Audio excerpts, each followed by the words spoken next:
मुख्यमंत्री माझी लाडकी बहीण योजनेचा 7वा हप्ता उद्या 20 जानेवारी रोजी महिलांच्या बँक खात्यात जमा होणार आहे। पहिल्या टप्प्यामध्ये 12 बँकांची निवड करण्यात आलेली आहे। या 12 बँकांमध्ये ज्या महिलांची बँक खाती असतील अशा महिलांना 1500 रुपयांचा लाभ उद्या वितरित केला जाईल। या 12 बँका कोणत्या आहेत? या 12 बँकांची लिस्ट या व्हिडिओमध्ये दिलेली आहे। सोबतच ज्या महिलांचं बँक खातं पोस्ट पेमेंट बँक अर्थात पोस्टाच्या बँकेमध्ये आहे, IPPB मध्ये आहे, अशा महिलांसाठी एक दुःखद अपडेट समोर आलेलं आहे। अशा महिलांना उद्या 7वा हप्ता मिळण्यामध्ये थोडीशी अडचण येऊ शकते, कारण एक मोठा प्रॉब्लेम पोस्ट पेमेंट बँकेसंबंधी समोर आलाय। तर या व्हिडिओमध्ये हा प्रॉब्लेम नक्की काय आहे आणि ज्या महिलांची खाती पोस्ट पेमेंट बँकेमध्ये आहेत त्यांनी नक्की काय करावं हे देखील आपण पाहणार आहोत। लक्षात ठेवा, उद्या मिळणारा 7वा हप्ता म्हणजेच जानेवारीचा हप्ता हा 2100 रुपये नसून 1500 रुपये मिळणार आहे, कारण सरकारी तिजोरीवर वाढत चाललेला ताण हे त्या पाठीमागचं प्रमुख कारण आहे। सरकारला शेतकऱ्यांची कर्जमाफी देखील करायची आहे आणि सोबतच सरकारी कर्मचाऱ्यांचे पगार देखील रखडलेले आहेत। त्यामुळेच येत्या मार्च महिन्यामध्ये महाराष्ट्र राज्याचं अर्थसंकल्पीय अधिवेशन पार पडेल आणि त्या अधिवेशनात महिलांना लाडकी बहीण योजनेचा हप्ता वाढवून देण्यासंबंधी GR सरकार काढणार आहे आणि हा GR काढल्यानंतरच महिलांना 2100 रुपये हप्ता सुरू होईल।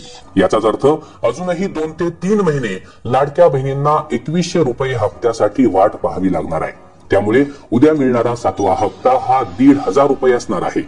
चला तर जाणून घेऊया की कोणत्या 12 बँकांमध्ये उद्या लाडकी बहीण योजनेचा पहिला टप्पा म्हणजेच 7वा हप्ता जमा होणार आहे। लाडकी बहीण योजनेचे पैसे महिलांच्या खात्यात जमा करण्यासाठी शासनानं एकूण 5 टप्पे केलेले आहेत।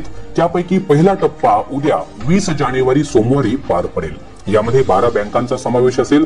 या 12 बँकांची यादी जाणून घेण्यापूर्वी सर्व लाडक्या बहिणींना नम्र विनंती, कृपया या व्हिडिओला एक लाईक नक्की करा, कारण आपण व्हिडिओला लाईक केल्यानं आम्हाला मदत मिळते, प्रोत्साहन मिळतं आणि लाडक्या बहिणीचे सर्व अपडेट आम्ही आपल्यापर्यंत पोहोचवू शकतो। म्हणूनच सर्वांना विनंती आहे, कृपया व्हिडिओला आपण लाईक करावं आणि कमेंटमध्ये कळवा की तुमचं बँक खातं कोणत्या बँकेमध्ये आहे। तुमच्या बँकेचं नाव तुम्ही लिहू शकता।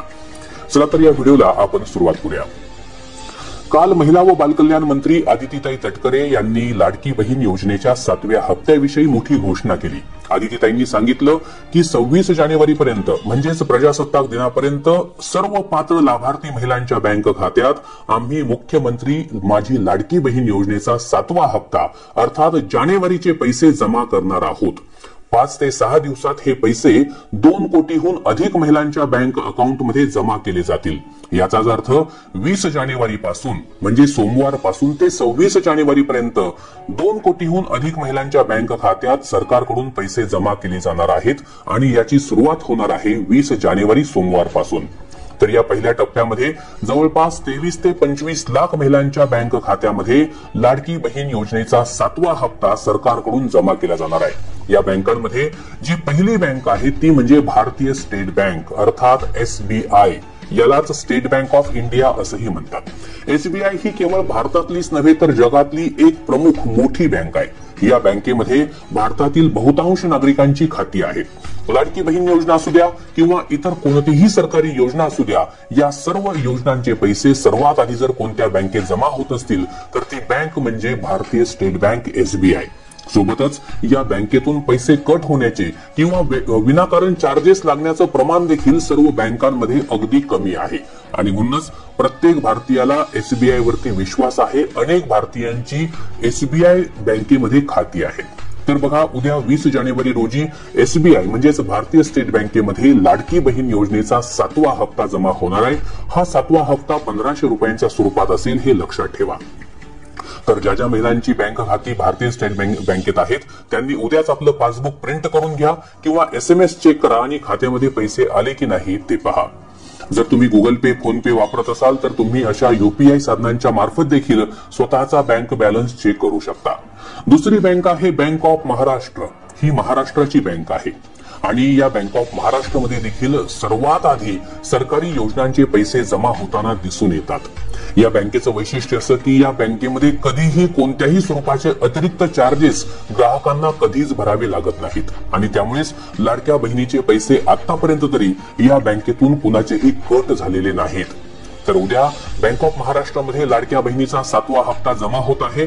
ज्या ज्या महिलांची खाती या बँकेमध्ये असतील त्यांनी ताबडतोब हे पैसे काढून घ्या, कारण संपूर्ण राज्यामध्ये लाडकी बहीण योजनेच्या लाभार्थी महिलांची जोरात तपासणी चालू आहे, ज्याद्वारे अनेक महिलांना योजनेतून बाहेर काढलं जात आहे आणि त्यांच्याकडून यापूर्वी मिळालेल्या हप्त्यांची वसुली सुद्धा लावली जात आहे.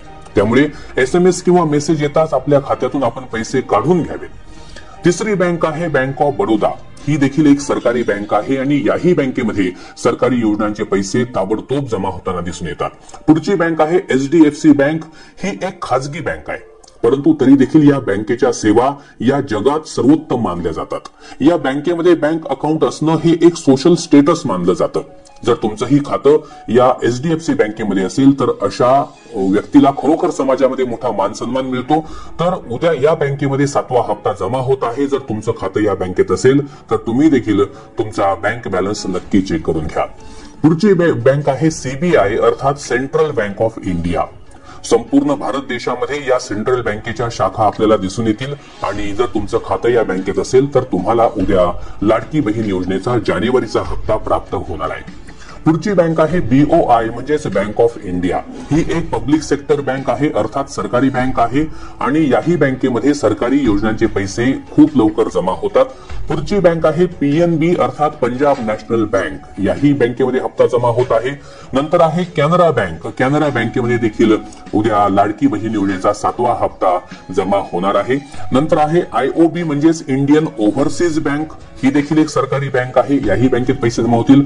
युको बँकेमध्ये उद्या पैसे जमा होत आहेत. इंडियन बँकेमध्ये पैसे जमा होत आहेत. पंजाब अँड सिंध बँक याही बँकेमध्ये उद्या पैसे जमा होत आहेत. थोडक्यात ज्या सरकारी नॅशनलाइज बँक आहेत 12 बँका आणि प्लस एक त्या ठिकाणी बँक आहे ती म्हणजे HDFC बँक खाजगी बँक आहे. तर त्या खाजगी बँकेत उद्या पैसे जमा होत आहेत. आता राहिला प्रश्न तो म्हणजे पोस्ट पेमेंट बँकेचा. बघा, ज्या महिलांची खाती पोस्टाच्या बँकेमध्ये आहेत म्हणजेच इंडिया पोस्ट पेमेंट बँकेमध्ये आहेत अशा महिलांना एक विशेष तातडीची सूचना देण्यात आलेली आहे. गेल्या काही दिवसांपासून पोस्टाच्या बँकेमध्ये काही तांत्रिक अडचणी निर्माण झालेल्या आहेत, म्हणजेच काही टेक्निकल इश्यू येत आहेत आणि त्या कारणामुळेच या बँकेचे SMS हे अकाउंट धारकांना म्हणजे ग्राहकांना वेळेवर पोहोचत नाहीत. आणि म्हणून जर तुमचं खातं या पोस्ट पेमेंट बँकेमध्ये असेल तर लक्षात घ्या, जरी तुमच्या खात्यामध्ये उद्या लाडकी बहीण योजनेचा 7वा हप्ता 1500 रुपये जमा झाले तरी देखील कदाचित तुम्हाला SMS येणार नाहीत. मग तुम्हाला कसं कळणार की तुमच्या खात्यात हप्ता जमा झालाय की नाही? यासाठीचा सर्वोत्तम मार्ग म्हणजे तुम्ही पोस्ट पेमेंट बँकेमध्ये जाऊन याची चौकशी करा किंवा तुमचं पासबुक छापून घ्या. जर तुम्ही नेट बँकिंगचा वापर करत असाल तर तिथे देखील तुम्ही तुमचा बँक बॅलन्स हा चेक करू शकता किंवा IPPB ने SMS ची सुविधा केलेली आहे किंवा अगदी मिस कॉल देऊन सुद्धा या ठिकाणी आपल्याला आपला बँक बॅलन्स चेक करता येऊ शकतो. तेव्हा जर तुम्हाला उद्या अशा प्रकारे SMS आले नाही तर काळजी करू नका. IPPBचा म्हणजे पोस्ट पेमेंट बँकेचा समावेश देखील या बँकांमध्ये झालेला आहे. उद्या पहिल्या टप्प्यात ज्या 23 ते 25 लाख महिलांना पैसे येणार आहेत त्यामध्ये IPPBचा सुद्धा समावेश आहे. आता बघा, उद्यापासून ही प्रोसेस सुरू होत आहे. जर उद्या किंवा परवा या 2 दिवसांमध्ये तुमच्या बँक खात्यामध्ये पैसे जमा झाले नाहीत तर खूप जास्त शक्यता आहे की तुमचा अर्ज रिजेक्ट केला गेलेला आहे किंवा तुम्हाला लाडकी बहीण योजनेतून वगळण्यात आलेला आहे. आणि याची कारणं अगदी स्पष्ट आहेत. जर तुमच्या घरामध्ये 4 व्हीलर आहे तर आता तुम्ही विषय सोडून द्या, कारण ज्यांच्या घरामध्ये 4 व्हीलर आहे सर्वांचा डाटा मागवण्यात आलेला आहे. तुमच्या घरात जर कोणी सरकारी नोकरीला असेल, तुमचं उत्पन्न 2.5 लाखांच्या वर आहे किंवा तुमच्या घरामध्ये जर 2 पेक्षा जास्त महिला लाभ घेत असतील अशा सर्व ठिकाणी आता अशा महिलांना वगळण्यात आलेलं आहे. ठीक आहे. आणि सोबतच 3 महत्वाच्या गोष्टी प्रत्येकाने लक्षात ठेवायच्या आहेत. जर तुम्हाला नमो शेतकरी सन्मान योजना किंवा PM किसान सन्मान योजनेचे पैसे शेतकऱ्यांना मिळणारे पैसे जर तुमच्या खात्यावरती येत असतील तर अशा महिलांना वगळण्यात आलेलं आहे. जर तुम्ही ट्रॅक्टर, नांगर